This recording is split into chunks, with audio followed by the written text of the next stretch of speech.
Hello everyone, आज मैं management concept का वन शॉट लेक्चर लेकर आया हूँ।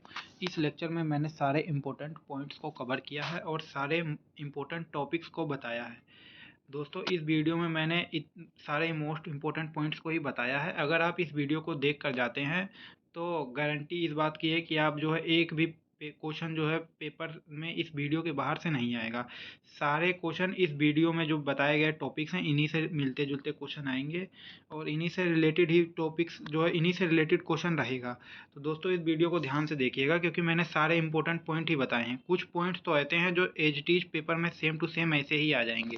तो आप जो है इस वीडियो को ध्यान से देखिएगा और वीडियो के अंत में मैंने कुछ इंपॉर्टेंट टॉपिक्स और इम्पोर्टेंट क्वेश्चंस भी बताए हैं।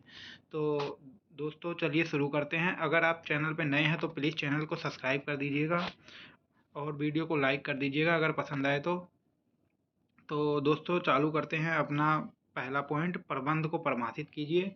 दोस्तों, प्रबंध जो है, प्रबंध औपचारिक रूप से संगठित समूहों में अन्य व्यक्तियों के साथ मिलकर कार्य करने तथा करवाने की कला है।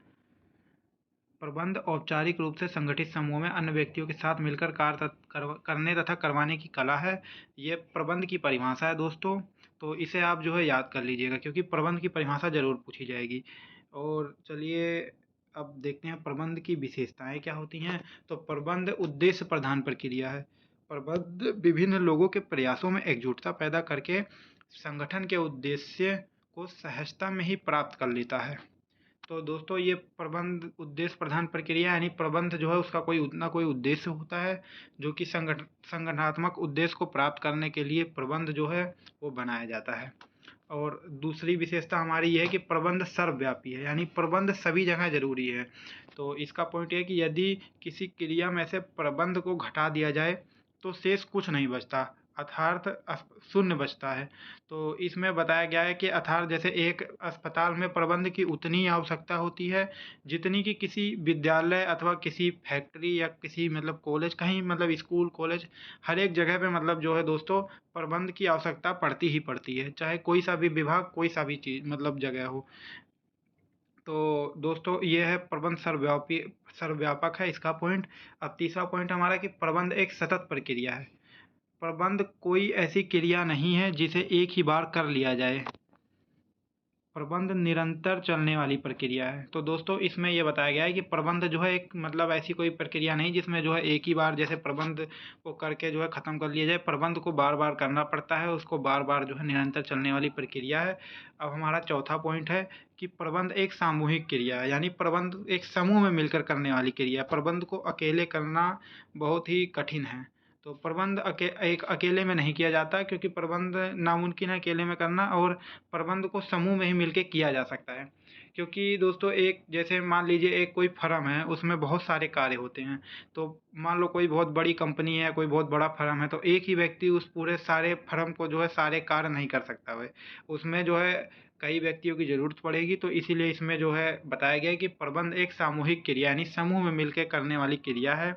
तो प्रबंध संगठन में संगठनात्मक उद्देश्य के प्राप्ति के लिए प्रबंध को करने वाले कार्य कोई एक व्यक्ति नहीं बल्कि पूरा संगठन होता है। इसलिए प्रबंध एक सामूहिक क्रिया। दोस्तों, इसमें भी वही बताया गया है। और आप इसको जो है पॉइंट को लिखने के बाद जो है ये जो मैंने एक्सप्लेनेशन किया हुआ है इसको आप अपने शब्दों में भी एक्सप्लेन कर सकते हैं। तो अब हमारा नेक्स्ट पॉइंट देखते हैं, प्रबंध के उद्देश्य। तो प्रबंध के उद्देश्य जो है सामाजिक, प्रबंध के जो है 3 उद्देश्य होते हैं, सामाजिक उद्देश्य और व्यक्तिगत उद्देश्य और जो है व्यावसायिक उद्देश्य। दोस्तों, इसको एक बार आप सही कर लीजिएगा। ये है संगठनात्मक उद्देश्य यानी संगठन के उद्देश्य। तो संगठनात्मक उद्देश्य, सामाजिक उद्देश्य और व्यक्तिगत उद्देश्य, ये प्रबंध के 3 उद्देश्य होते हैं। संगठनात्मक उद्देश्य में क्या होता है कि प्रबंध जो मतलब संगठन होता है उसको जीवित रहना, लाभ कमाना, विकास करना, ये मतलब उसका मेन उद्देश्य होता है।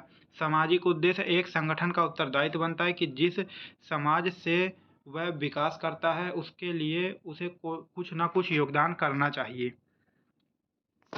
व्यक्तिगत उद्देश्य, इसका अभिप्राय कर्मचारियों के लिए एक निश्चित वेतन अथवा सुविधा से है। तो दोस्तों, इसमें सामाजिक उद्देश्य, संगठनात्मक उद्देश्य में दोस्तों पहला पॉइंट हमारा संगठनात्मक उद्देश्य है। इसको आप मैंने इसमें टाइपिंग में थोड़ी गलती कर दी है, आप लोग जो इसको सुधार लीजिएगा। तो संगठनात्मक उद्देश्य में पहला जो है किसी भी व्यापार का पहला मेन कार्य ही यही होता है कि जीवित रहना, यानी जो है लंबे समय तक जो है उसको जो है चालू रखना, लाभ कमाना और विकास करना। किसी भी मतलब बिजनेस का जो है पहला उद्देश्य ये ही होता है। उसके बाद में बिजनेस के जो है कुछ सामाजिक उद्देश्य भी होते हैं, जैसे कि जो है जिस समाज से वह जो है फलता फूलता है, उस समाज के लिए उस बिजनेस को कुछ ना कुछ करना चाहिए, कोई ना कोई योगदान देना चाहिए। तो बिजनेस उसके लिए भी बहुत सारे बहुत सारे योगदान देती है, जैसे कि जिस मतलब वहाँ के लोगों को रोजगार प्रदान करवाती है बिजनेस। उसके बाद जो है कई बिजनेस ऐसे होते हैं कि मतलब वहाँ के लिए अस्पताल वगैरह खुलवाते हैं, पार्क वगैरह जो है खाली जगहों पे पार्क वगैरह बनवा देते हैं, ऐसे मतलब बहुत से कार्य करते हैं। तो ये जो है सामाजिक उद्देश्य के अंतर्गत आएगा। व्यक्तिगत उद्देश्य, इसका अभिप्राय कर्मचारियों के लिए एक निश्चित वेतन अथवा सुविधा से है। यानी जो है प्रबंध का जो व्यक्तिगत उद्देश्य होता है, इसमें कर्मचारियों का भी हित देखा जाता है कि जो व्यक्ति, क्योंकि कर्मचारी ही होते हैं जो किसी भी प्रबंध को जो है विकसित करने में सहायक होते हैं, क्योंकि वर्कर ही जो है किसी भी बिजनेस को जो है ऊंचाई तक ले जाते हैं। तो बिजनेस का भी ये जो है कर्तव्य बनता है कि जो है कर्मचारियों के लिए भी कुछ ना कुछ जो है वो देखे, और कुछ ना कुछ मतलब उनके लिए भी मतलब उनके लिए भी मतलब वेतन वगैरह उनको जो है लाभ वगैरह प्रदान करे। अपना कुछ डिविडेंड वगैरह भी देती हैं कई कंपनियां। तो ये होता है व्यक्तिगत उद्देश्य। अब हमारा नेक्स्ट पॉइंट है प्रभावपूर्णता और कार्यकुशलता। तो प्रभावपूर्णता का अभिप्राय काम को समय पर पूरा करने से है, चाहे उसमें कितना भी समय क्यों ना लग जाए। तो दोस्तों प्रभावपूर्णता जो है इसका अभिप्राय काम को समय पर पूरा करने से है, उसमें टाइम कितना भी लगे इससे मतलब नहीं होता। और कार्य कुशलता जो है इसका अभिप्राय जो है काम को जो है समय पे पूरा करने से, न्यूनतम लागत में पूरा करने से है। जो है इसमें न्यूनतम लागत यानी जो है उसमें कितना भी मतलब वो लग जाए, लेकिन जो है काम को जो है कुशलता मतलब न्यूनतम लागत पर पूरा होना चाहिए। जो है इसमें जो है मतलब क्वालिटी वगैरह देखी जाती है।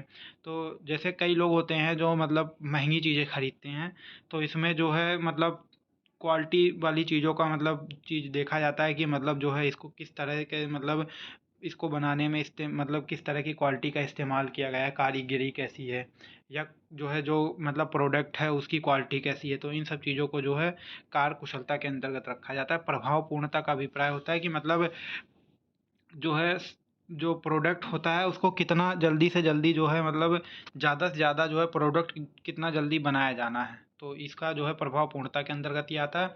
अब हमारा नेक्स्ट पॉइंट है प्रबंध के स्तर।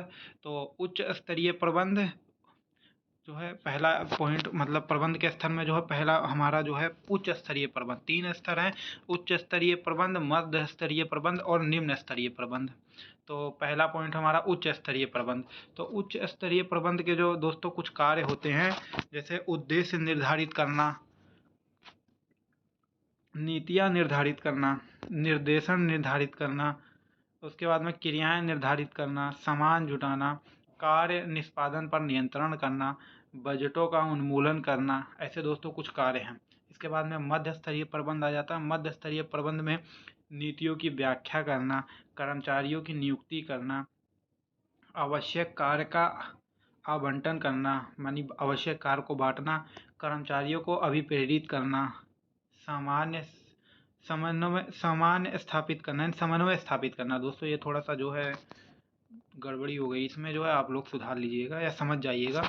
तो अब हमारा जो है नेक्स्ट है निम्न स्तरीय प्रबंध। निम्न स्तरीय प्रबंध का जो कार्य होता है वो होता है वास्तविक कार्बन के प्रयत्नों को अवलोकन करना, और वास्तविक कार्यबल में मिलना जुलना, गुणवत्ता बनाए रखना, सुरक्षा प्रमाप को बनाए रखना। प्रबंध के कार्य, प्रबंध के जो है कार्य हैं दोस्तों कुछ। नियोजन इसका अभिप्राय कुछ करने से पहले सोचना है, अर्थात क्या करना है, कैसे करना है, कब करना है, किस प्रकार करना है, किसके द्वारा किया जाना है, यह पूर्व निर्धारित करना ही नियोजन कहलाता है। दोस्तों ये एक नियोजन की परिभाषा मैंने लिख दी है। और नियोजन का अभिप्राय ये होता है कि किसी भी बिजनेस में, जैसे कि कोई भी बिजनेस अगर चालू होता है तो उसके लिए पहले जो है नियोजन किया जाता है, यानी जो है पहले सोचा जाता है कि हमें कौन सा बिजनेस खोलना है और किस किस प्रकार से मतलब क्या क्या चीज़ें करनी है, जैसे उसमें कितने व्यक्ति की आवश्यकता है, हमें सामान कहाँ से लेकर आना है, कहाँ बेचना है, किस कीमत पे सामान को खरीदना है, किस कीमत पे बेचना है, कौन से कर्मचारी को, जैसे मान लो बड़ा बिजनेस है तो कौन से किस कर्मचारी को रखना है, जो है हमें कितने कर्मचारियों की आवश्यकता है, किस प्रकार जैसे कार्य करवाना है, किस व्यक्ति को कौन सा कार्य दिया जाना है, मतलब बहुत सारी चीज़ें हैं। तो ये नियोजन के अंतर्गत आता है दोस्तों। अब नियोजन एक लंबी प्रक्रिया है जिसे पूरा करने के लिए निम्नलिखित कदम उठाए जाते हैं। देखो दोस्तों, ये पढ़ते हैं। उद्देश्य निर्धारित करना, आधार विकसित करना, वैकल्पिक कार्रवाइयों की पहचान करना, वैकल्पिक कार्रवाइयों का मूल्यांकन करना, एक विकल्प का चयन करना, योजना लागू करना, समीक्षा करना। तो दोस्तों, उद्देश्य निर्धारित करना यानी जो है नियोजन में क्या होता है कि जो है बिजनेस के जो है उद्देश्य निर्धारित करना कि मतलब हमारा क्या उद्देश्य रहना चाहिए। जैसे मान लो कोई समाज सेवा का कोई संगठन खोल रहा है, तो उसमें जो है उसका उद्देश्य ये रहेगा कि हमें कितने से कितने लोग, कितने ज़्यादा से ज़्यादा लोगों का जो है, या कि एक साल में या एक महीने में कितने लोगों का जो है मतलब हमें कितने लोगों को जो है सेवा करनी है, मतलब कितने लोगों को जो है सर्विस देनी है। जैसे जो है मान लो कोई भी मतलब समाज सेवा का कोई कार्य है, अगर कोई बिजनेस है तो उसे देखना है कि मुझे एक साल में कितना पैसा कमाना है, मतलब कितनी इनकम का टारगेट रखना है, या किस मतलब कि एक महीने में कितने इनकम का टारगेट रखना है। इन सब चीज़ों को जो है इसके अंतर्गत रखा जाता है। आधार विकसित करना यानी किसी भी बिजनेस को खोलने से पहले जो है एक आधार विकसित किया जाता है कि मतलब बिजनेस कैसा रहेगा, किस प्रकार रहेगा, जो है क्या सामान बेचा जाएगा, और मतलब कोई भी चीज़, मतलब किसी भी चीज़ से रिलेटेड। तो ये होता है। इसके बाद में नेक्स्ट पॉइंट है हमारा वैकल्पिक कार्रवाइयों की पहचान करना।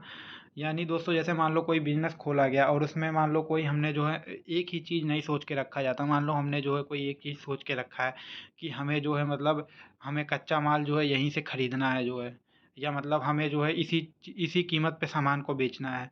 तो मान लो जो है मार्केट में कोई भी मार्केट में कोई भी मतलब वो आ गया, कॉम्पिटिटर आ गया, आपसे सस्ता चीज़ बेच रहा है, तो आपका बिजनेस बंद हो सकता है। तो अगर आप जो है कीमत कम करोगे तो जो है आपकी जो है प्रॉफिट में जो है कमी आ जाएगी जो है, या मतलब आपका मान लो उतना बजट नहीं, मतलब उतना आपका प्रॉफिट, मतलब मान लो आपने प्रॉफिट रेट ही कम रख रखा है तो फिर आपका जो है उतने में पड़ेगा ही नहीं जितने में आप बना रहे हो। तो इसके लिए जो है वैकल्पिक कार्रवाई यानी हमें जो है वैकल्पिक ऑप्शन तैयार रखने चाहिए कि मान लो मार्केट में कोई मंदी का सामना करना पड़ जाए तो हमें कुछ पैसे तैयार रखना चाहिए जो है, जैसे कि बिजनेस को चलाने के लिए, रन करने के लिए, लोगों को सैलरी वगैरह देने के लिए। तो और उसके बाद में वैकल्पिक कार्रवाइयों का मूल्यांकन करना, यानी जो है दोस्तों इसमें ये देखा जाता है कि किस कार्रवाई को, जैसे मान लो हमने 4-5 विकल्प जो है सेलेक्ट कर रखे हैं, तो हमें ये भी देखना पड़ता है कि मतलब किस चीज़ के बाद किस विकल्प को रखना चाहिए।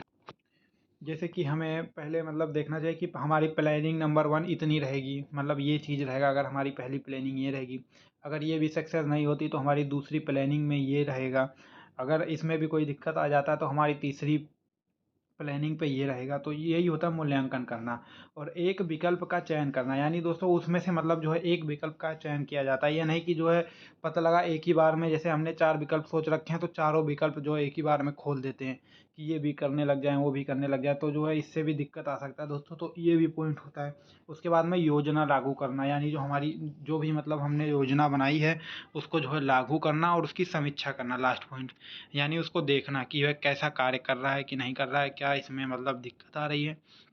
तो दोस्तों ये हमारा जो है संगठन के कार्य। दोस्तों बहुत मेहनत लग रहा है जो है बनाने में, प्लीज़ जो है वीडियो को लाइक कर दीजिएगा, क्योंकि पूरा का पूरा हालत ख़राब हो जाता है। एक जो है मेरे पास लैपटॉप नहीं है, मैं फ़ोन से ही जो है अपना पूरा टाइपिंग करता हूँ और जो है फ़ोन में ही पूरी वीडियो मतलब रिकॉर्डिंग वगैरह करता हूँ। पहले मैं आप लोगों के लिए पढ़ता हूँ कि मतलब क्या-क्या पॉइंट्स हैं, हर साल के एग्ज़ाम में क्या-क्या पूछे जा रहे हैं, और उसके बाद में मैं उन पॉइंट्स को लिखता हूँ, देखता हूँ क्या-क्या इंपॉर्टेंट पॉइंट्स हैं बुक में से, वो भी लिखता हूँ। उसके बाद में उसको सरल शब्दों में लिखता हूँ, टाइप करता हूँ फ़ोन में ही। इसके बाद मैं वीडियो बनाता हूँ। दोस्तों बहुत मेहनत लगता है सही में। तो प्लीज़ वीडियो को लाइक करके चैनल को सब्सक्राइब कर दीजिएगा। और हमारा नेक्स्ट पॉइंट है संगठन। तो संगठन नियोजन तो किसी भी विचार को मात्र लिख देता है, लेकिन उसे पूरा करवाने का कार्य संगठन का होता है, जिसके लिए मानव समूह की आवश्यकता होती है। तो दोस्तों इसमें बताया गया हुआ है कि जो संगठन होता है, यानी संगठन में जो है व्यक्ति आते हैं, जो जैसे कर्मचारी आते हैं, कंपनी में जितने लोग काम करने वाले होते हैं वो संगठन के अंतर्गत आते हैं, मैनेजमेंट के अंतर्गत आते हैं।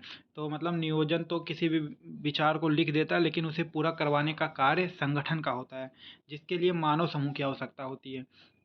तो दोस्तों इसमें मतलब बताया गया है कि मान लो प्लानिंग तो हम कर लेते हैं कि मतलब हमारा बिजनेस कैसे होगा, क्या होगा, कैसे चलेगा, मतलब इसमें क्या क्या चीज़ें लगेंगी, किस किस प्रोडक्ट को खरीदना पड़ेगा, जो है क्या क्या काम होगा। लेकिन उसको करवाने वाले काम करवाने के लिए व्यक्ति चाहिए, हमें जो है लेबर चाहिए। जो है मान लो हमारा कोई बिजनेस है जिसमें कोई जो है प्रोडक्ट जो है बन रहा है, तो उसमें हमारे हमको जो है लेबर की ज़रूरत पड़ती है। अब मान लो हमने सामान तो खरीद लाए जो है बिजनेस के लिए, कच्चा माल खरीद लिया जो है, और सब चीज़ मतलब मशीनें वगैरह लगा ली, और लेबर नहीं है तो बिना उसके जो है कैसे बनेगा, जो है लेबर की ज़रूरत पड़ती है। तो इसमें वही चीज़ बताया गया है कि जो है संगठन तो मात्र किसी भी चीज़ को नियोजन तो किसी भी चीज़ को लिख देता है, लेकिन उसे पूरा करवाने का कार्य जो होता है वो संगठन का होता है। और इसीलिए संगठन जो है बहुत ज़रूरी है। जो है संगठन में जो है अच्छे लोग होंगे तो बिजनेस जो है मतलब अगर मेहनत करने वाले अच्छे लेबर होंगे तो बिजनेस जो है और अच्छे से ग्रो करेगा। और मतलब जितने कर्मचारी जितने ज़्यादा मेहनत करते हैं, बिजनेस की जो है ग्रो करने के जो चांसेस हैं उतने ज़्यादा बढ़ जाते हैं। तो बिजनेस का भी ये कर्तव्य बनता है कि मतलब जो लेबर हैं उनके लिए भी कुछ ना कुछ करना चाहिए, उनके लिए भी कोई ना कोई सुविधा का देनी चाहिए जो है। तो ये जो है इस संगठन के अंतर्गत आता है। अब संगठन में ये पढ़ते हैं कि विभिन्न पदों पर नियुक्त होने वाले कर्मचारी के की अधिकार एवं उत्तरदायित्व स्पष्ट करना तथा विभिन्न पदों के मध्य संबंध की स्पष्ट व्याख्या करना सम्मिलित है।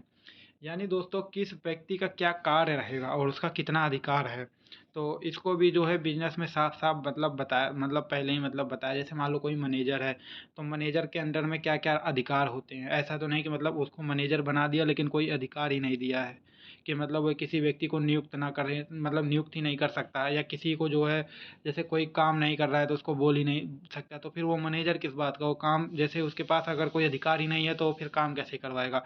तो इसलिए जो है उसके पास एक जो है उचित अधिकार होना चाहिए, और उस अधिकार के प्रति उसके पास उत्तरदायित्व होना चाहिए, जवाबदेह होना चाहिए जो है।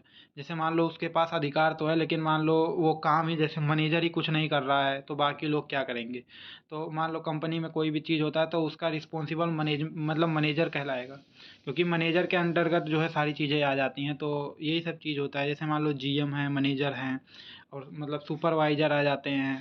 तो ये सब चीज़ें मतलब जो है इनके मतलब अपने अपने अधिकार होते हैं कि मतलब कैसे कैसे मतलब किस किस व्यक्ति का कितना अधिकार है। जैसे मान लो कोई मतलब सुपरवाइजर है, तो सुपरवाइजर के अंतर्गत जितने जो है लेबर आते हैं उनका जो है मतलब हेड जो है सुपरवाइजर होता है। तो सुपरवाइजर जो है उनसे जो है कार्य करवाने की जिम्मेदारी जो है सुपरवाइजर की होती है। किस क्वालिटी से और कितनी मात्रा में काम करवाना है, ये काम जो है सुपरवाइजर का होता है। तो इसमें सुपरवाइजर का बहुत बड़ा योगदान होता है। और इसके ऊपर मतलब धीरे धीरे और मतलब अलग अलग डिपार्टमेंट में अलग अलग लोग आते जाते हैं। तो मान तो यही चीज़ इसमें बताया गया है कि मतलब विभिन्न पदों पर नियुक्त होने वाले कर्मचारियों की एक उत्तरदायित्व स्पष्ट करना और विभिन्न पदों के मध्य संबंध स्थापित करना। यानी दोस्तों जो है कंपनी में जो है मतलब ऐसा नहीं कि जो है मान लो कोई कैश डिपार्टमेंट है और कोई मतलब मान लो कोई परचेस डिपार्टमेंट है, कोई सेलिंग डिपार्टमेंट है, तो इनके बीच में संबंध भी होना चाहिए।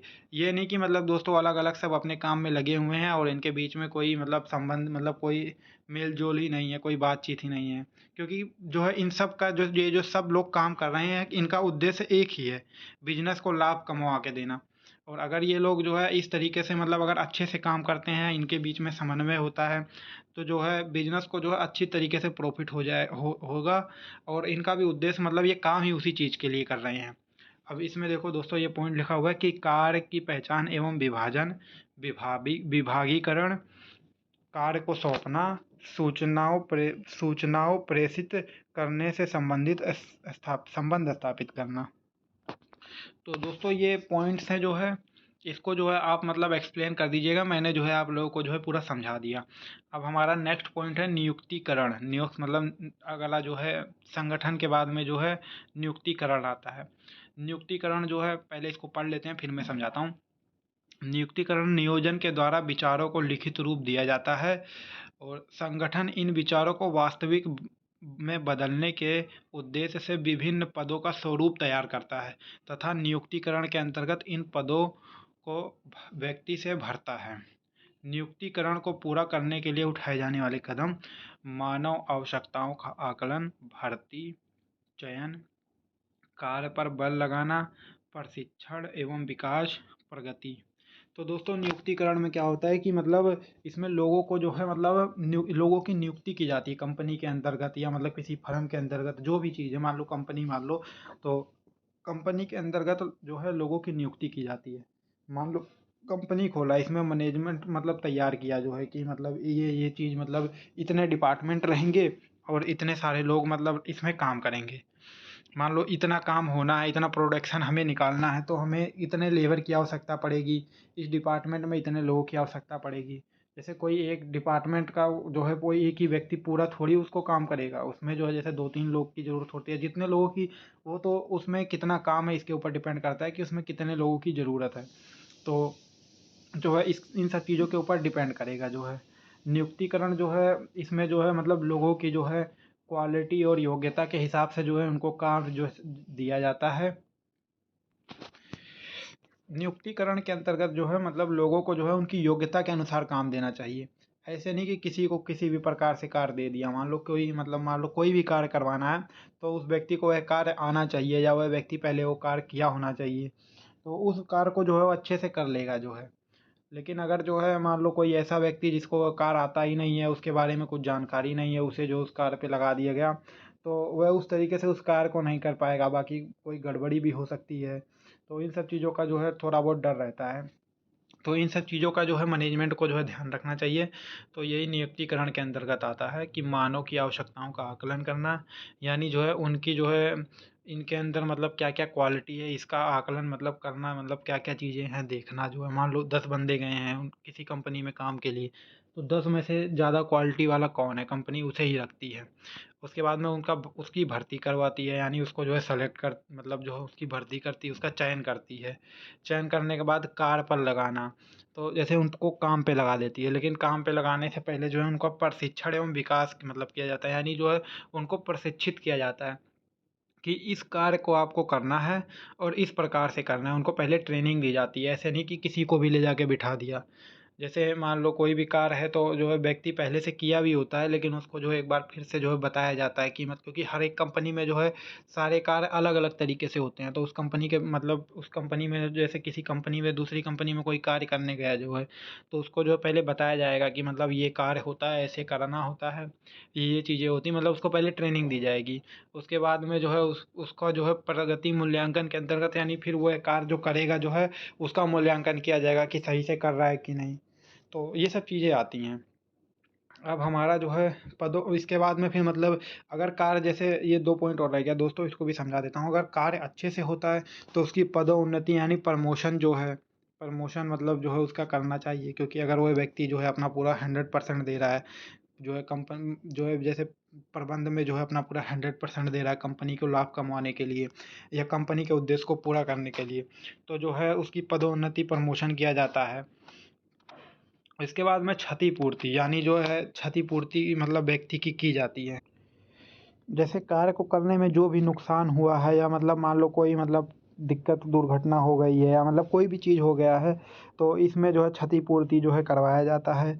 और मान लो कि व्यक्ति जो है अपनी पूरा 100% दे रहा है, तो उसे भी कुछ कंपनियां जो है जैसे कि 100 मतलब जो है डिविडेंट वगैरह प्रोवाइड करवा देती हैं, या कई कंपनी जो है अब शेयर वगैरह जो है प्रोवाइड करवा देती है। एग्जाम्पल के तौर पे जो एसबीआई बैंक है, उसने जो है अपने कर्मचारियों को जो है कुछ शेयर जो है दे दिए हैं, क्योंकि जो है शेयर अगर बिजनेस जैसे कर्मचारियों के पास रहेगा तो मतलब वह और अच्छे से मेहनत से काम करेंगे ताकि उसकी कीमत मतलब और ज़्यादा बढ़ सके फ्यूचर में। तो ये चीज़ें हैं दोस्तों। इसके बाद में फिर निर्देशन, इसका अभिप्राय संगठन में मानव संसाधन को निर्देशन देना, और इसको दोबारा से पढ़ता हूँ दोस्तों। तो इसका अभिप्राय संगठन में मानव संसाधन को निर्देश देना, उनका मार्गदर्शन करना, संदेश वहन करना व उनको अभिप्रेरित करना है। तो निर्देशन में जो है दोस्तों ये बताया जाता है कि जो है कर्मचारी जो है उसको निर्देश दिया जाता है कि मतलब जो है कैसे कैसे उसको कार्य करवाना है, क्या क्या करना है, जैसे उसका मार्गदर्शन किया जाता है। ये नहीं कि व्यक्ति को काम बता दिया जो है अब जो है मतलब वो कुछ गड़बड़ी हो जाए उससे जो है, तो मतलब उसको जो है जगह-जगह जो है बताया जाता है कि भाई ऐसे नहीं ऐसे, भाई ऐसे मतलब ये मतलब चीज़ ऐसे होगा मतलब, या जो भी चीज़ होगा उसको बताया जाएगा, उसका मार्गदर्शन किया जाएगा। संदेश वाहन करना, मतलब उसको जो है सब मैसेज, मतलब उसको जो है संदेश दिया जाएगा कि भाई ऐसे नहीं ऐसे। मान लो कोई दिक्कत आएगा तो जो है उसके उच्च स्तरीय प्रबंध में जो है उसके ऊपर ऊपर ऊपर जाके ऐसे धीरे धीरे जो है कि मतलब कोई प्रॉब्लम आ रही है जो है किसी कार को करने में, तो बताया जाएगा कि भाई यहाँ पे ये प्रॉब्लम आ रही है। इस चीज़ को मतलब जो है मतलब प्रदान किया, मतलब ये चीज़ जो है यहाँ पे कंपनी में इस चीज़ की ज़रूरत है, इसको जो है दिया जाए, या मतलब ये दिक्कत आ रही है इसको जो है कैसे निपटा जाए। तो इस सब चीज़ों के बारे में बताया जाता है। तो निर्देशन के अंतर्गत 4 प्रक्रियाएं होती हैं: पर्यवेक्षक, संदेशवाहन, नेतृत्व और अभिप्रेरणा। तो यही सब है दोस्तों, इसमें लीडरशिप वगैरह भी आ जाता है। नेतृत्व यानी जो है एक अच्छा नेता वही होता है जो मतलब एक अच्छा नेता वही होता है जो मतलब वही मतलब लोग वही करें जो मतलब नेता करें। तो वही एक अच्छा नेतृत्व मतलब एक अच्छा लीडर होता है कि मतलब लोगों से जो है क्वालिटी से और अच्छे से कार्य निकलवा सके। तो और अभिप्रेरणा यानी जो है लोगों को जो है अभिप्रेरणा दे, उनको उत्साहित करता रहे, उनके अंदर जो है जोश दिलाता रहे कि मतलब भाई करो ऐसे वैसे, मतलब जो भी चीज़ है। तो ये लीडरशिप के अंतर्गत आता है। अब नेक्स्ट पॉइंट है नियंत्रण, ये हमारा लास्ट पॉइंट है। तो नियंत्रण, इसके अंतर्गत प्रबंध यह देखते हैं कि कार्य निश्चित योजना के अनुसार हो रहा है अथवा नहीं, कार्य की किस्म व मात्रा पूर्व निर्धारित परिमाप के अनुरूप है या नहीं, वास्तविक परिणाम का पूर्व निर्धारण परिमाप के साथ मिलान करने विचलनों का पता लगाया जाता है। तो ये दोस्तों परिभाषा है। दोस्तों मेहनत बहुत लग रहा है वीडियो बनाने में, प्लीज़ जो है सब्सक्राइब कर दीजिएगा। मेरे चैनल पे सब्सक्राइबर बहुत कम है दोस्तों, तो सब्सक्राइबर जो है आप बढ़वाइए जो है किसी भी तरीके से। मैं आप लोगों के लिए ऐसी वीडियो लाता रहता हूँ और कंटिन्यू मेहनत कर रहा हूँ मैं आप लोगों के लिए कि आप लोगों के अच्छे मार्क्स आ सकें।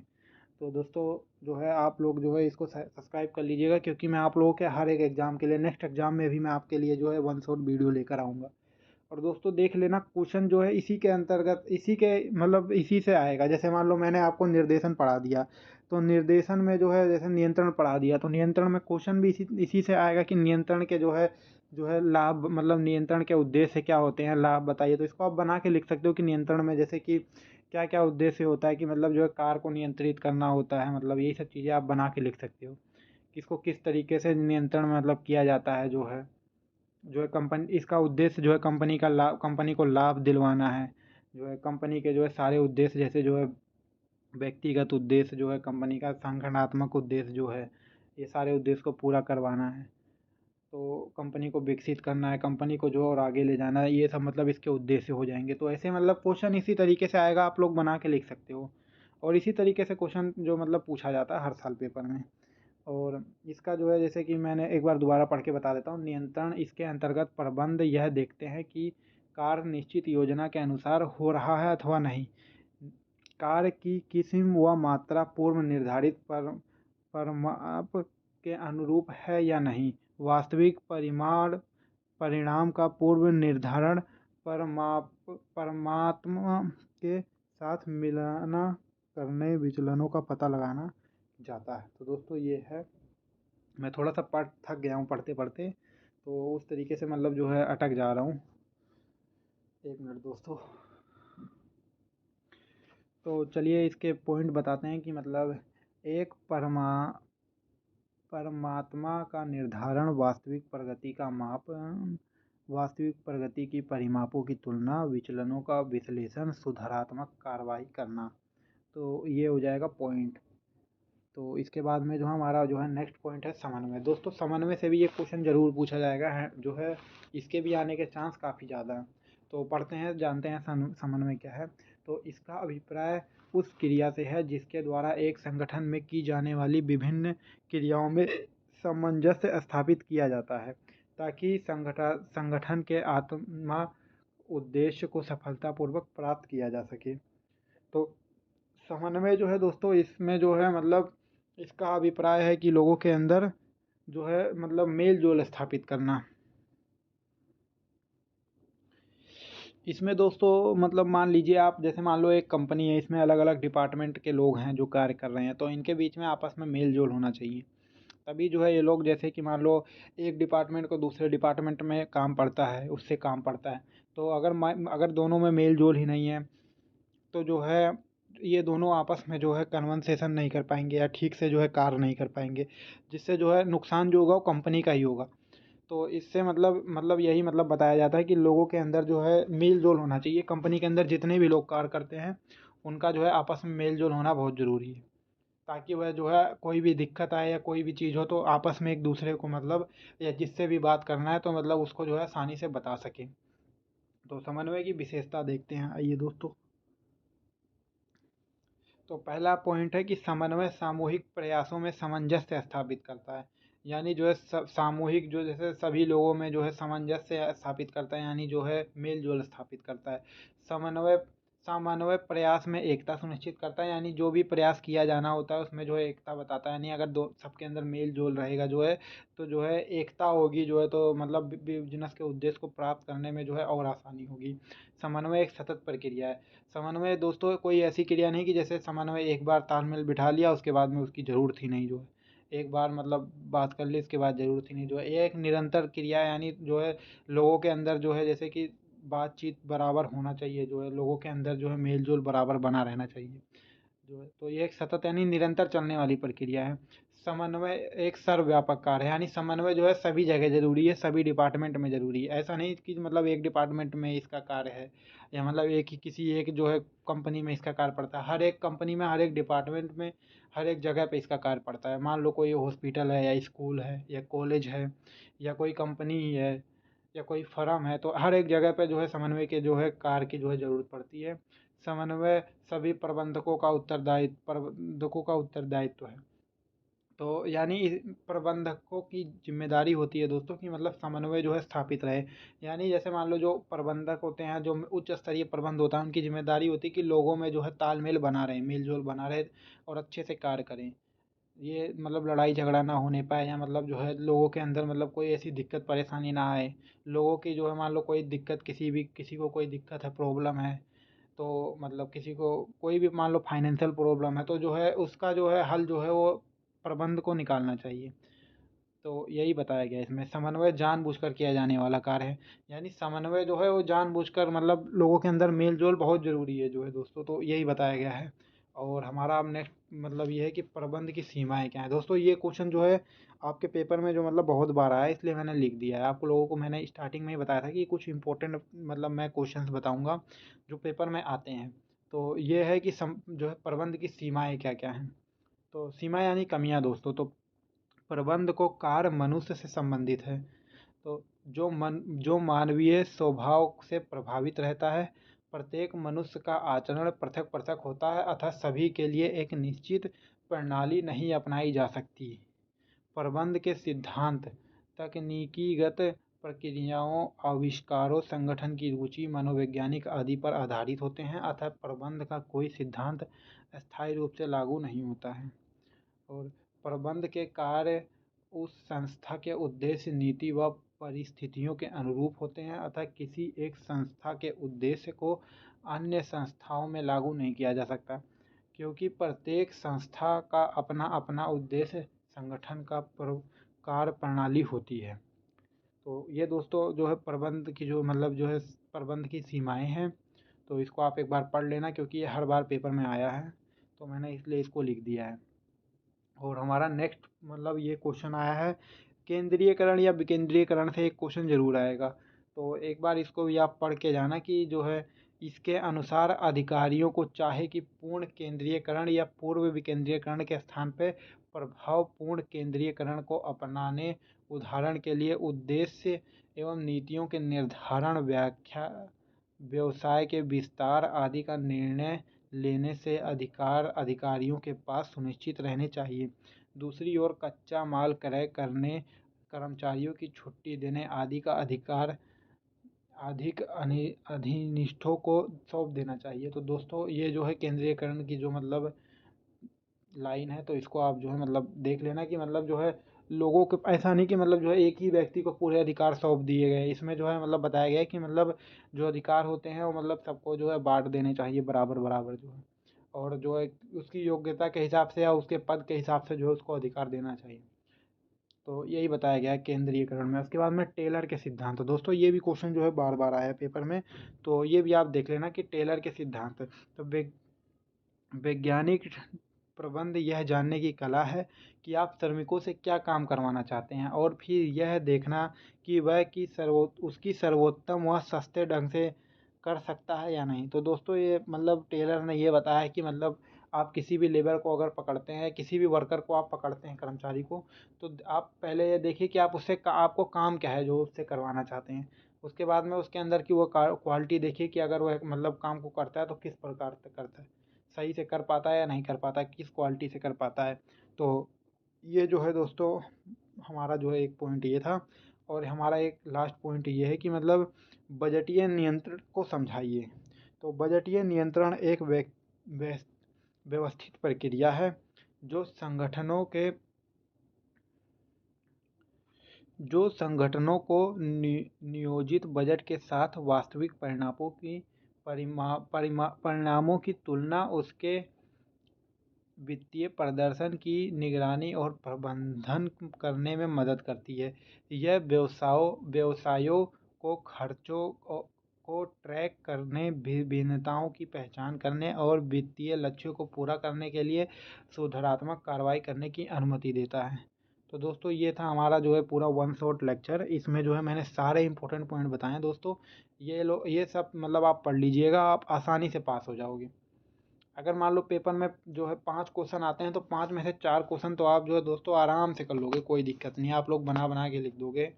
मुझे आप लोगों पे भरोसा है पूरा, और आराम से आप क्वेश्चन कर लोगे। तो बहुत ज़्यादा हार्ड पेपर नहीं आएगा, यही पेपर है। अगर आप लोगों को इसका PDF चाहिए तो मैं जो है आप लोगों को टेलीग्राम की लिंक जो है इस वीडियो के डिस्क्रिप्शन में दे दूँगा, आप उसको ज्वाइन कर सकते हैं और मैसेज कर सकते हैं मुझे। जो है मैं आपको टेलीग्राम ID या इंस्टाग्राम ID भी दे दूँगा, तो आप मैसेज कर देना। मैं अगर किसी को चाहिए तो मैं इस PDF को भी मैं आपको दे दूँगा।